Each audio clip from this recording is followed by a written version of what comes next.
జగన్ కి మోదీ డోర్లు తెరిచేశారా? ఇది లేటెస్ట్ గా ఆంధ్ర పాలిటిక్స్ ను కుదిపేస్తున్న అంశం. మొన్న ఢిల్లీలో జగన్ మోదీని కలిసొచ్చిన తర్వాత ఆంధ్రప్రదేశ్ రాజకీయ వర్గాల్లో ఈ చర్చ మొదలైంది.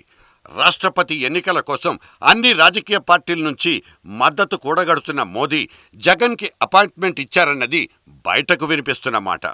అయితే తాను గతంలో అడిగిన అపాయింట్మెంట్ ఇప్పుడు ఇచ్చారన్నది జగన్ చెబుతున్న మాట. కానీ జగన్ పట్ల మోదీ భవిష్యత్తులో సానుకూల దృక్పథంతో ఉండాలన్న ఆలోచనే ఈ భేటీలో ఎక్కువగా ఉందంటూ రాజకీయ వర్గాలు వ్యాఖ్యానిస్తున్నాయి.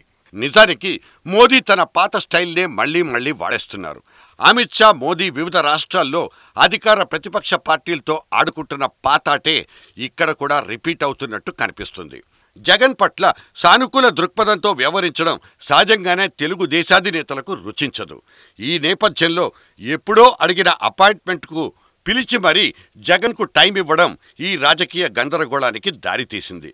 ప్రెసిడెన్షియల్ ఎన్నికలు ఏకగ్రీవంగా జరిగితేనే బాగుంటుందన్న జగన్ సూచన కూడా సమర్థనీయంగానే కనిపిస్తుంది.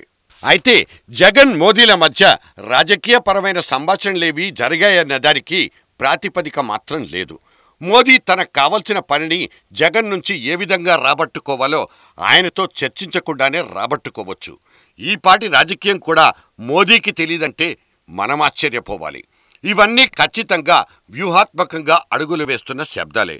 మొత్తం మీద మోదీ జగన్కి కూడా డోర్లు తెరిచి పట్టుకున్నారంటూ మాటలు వినిపిస్తున్నాయి. He has kept his options open.